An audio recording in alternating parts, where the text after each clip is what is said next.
Peut-être on peut espérer que de cette commission ad hoc, quelque chose puisse sortir de là, parce qu'il y avait, cette décision intervient justement à la suite d'un premier contrôle des questeurs qui avait été mis à la touche depuis pratiquement un an et à qui on avait interdit plusieurs opérations d'ailleurs de vérification de comptes. Et c'est à ce moment-là que les questeurs ont découvert la situation de la dette au niveau de l'Assemblée nationale dont je parlais tout à l'heure, avec les premières estimations de pratiquement 22 milliards de francs CFA 2012, 2022 et 2023, et ce trou, ce manquant de près de 3 milliards de francs CFA. Ça veut dire que c'était déjà dans le paille. Non, en fait, il y a les faits sur lesquels on peut s'appuyer pour faire les analyses, hein, sans toutefois être dans le secret de Dieu. C'est pour répondre un peu à Maître Achou. Il n'est nullement question de faire un procès. On essaie de faire les analyses sur la base des éléments qui arrivent dans l'espace social. Si on peut associer notre petite intelligence dans ces analyses. Maintenant, une analyse peut être approximativement vraie, tout comme elle peut être approximativement fausse. Mais elle a quand même le mérite d'être faite. Ça, vous n'allez pas nous dénier ça, ou alors nous contraindre à prêter serment devant un juge. C'est notre droit le plus sacré en tant que citoyen. Mais quel qu'en soit le cas... C'est notre Parlement aussi, hein, voilà. On va s'interroger. Et c'est le Parlement des Camerounais, il ne faut pas l'oublier. Et il y a une loi qui autorise les Camerounais à y assister, si possible et nécessaire. C'est vous qui maîtrisez bien les lois et les règlements du pays. Donc, nous ne sommes pas très éloignés de l'environnement de la vie qui se déroule à l'Assemblée nationale, puisque c'est l'une des institutions les plus sérieuses du pays. Le rôle de l'Assemblée nationale est de voter et de contrôler l'action gouvernementale.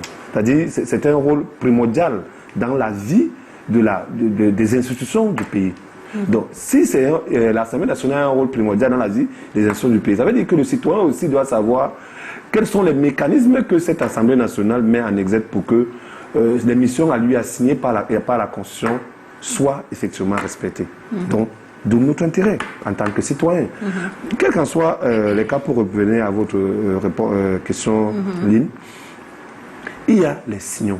Il y a un travail qui a été fait soit par les journalistes, parce que beaucoup même les questeurs, là, hein, voilà, les questeurs beaucoup pensent que lorsque les juristes citent, ça doit toujours être un travail des journalistes à Gare, Hilton ou Mermoz à Douala. Pas du tout. Mais parfois, aujourd'hui, avec tout ce qu'on constate dans la profession, il y en a qui font un travail très sérieux. Il y a plusieurs journaux qui ont titré sur ce problème de crise financière à l'Assemblée nationale. Mais ce travail a été fait sur la base d'un certain nombre de travail en amont, à l'intérieur de l'institution, notamment ce que vous avez relevé tout à l'heure, les questeurs. Et les questeurs, vous savez qu'on a les questeurs du gouvernement, en fait, du RDPC. On a également les questeurs de l'opposition. Je pense que l'Assemblée nationale fonctionne avec 12 questeurs, si je ne me trompe pas. Donc, sur cette base-là, les sources-informations peuvent être plurielles, à la fois officielles, venant des membres du RDPC, mais également venant des membres de l'opposition. Même du ministère des Finances. Voilà. Hein, on a une pluralité.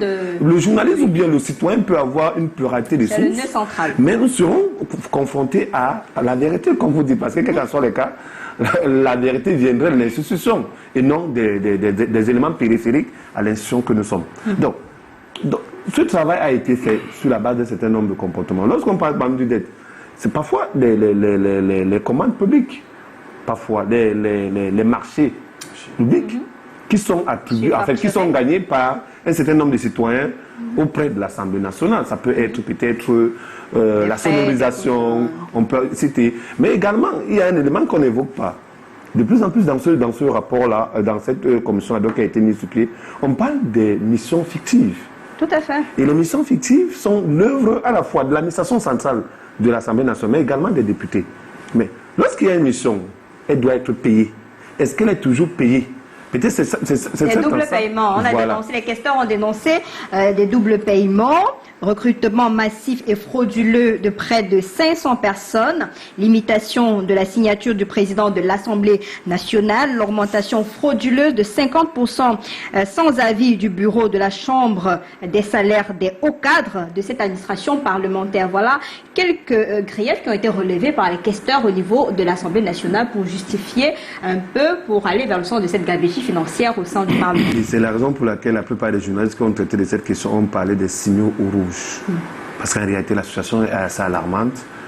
qui méritent qu'on fasse une véritable autopsie pour sortir de là avec une solution adéquate. Dans le cas contraire, on va voir l'une des institutions les plus crédibles du pays, mais qui a de la peine à fonctionner à l'intérieur de manière mécanique, à cause d'un certain nombre de comportements qu'on ne devrait pas retrouver à l'intérieur. Dénoncé même par le chef de l'État, corruption. Donc, et tout ce que vous pouvez il y a quand même lieu de s'interroger et que on attend un peu les résultats de cette commission ad hoc, à la limite, qu'on puisse au moins voir les sanctions. Parce qu'en réalité, je confirme ce que Maître dit, l'Assemblée nationale est l'une des institutions les plus crédibles du Cameroun. Et n'oublions pas que c'est à l'Assemblée nationale que le président de la République prête généralement serment. Alors, Maître Achou, vous mettez en cause les rapports quand même des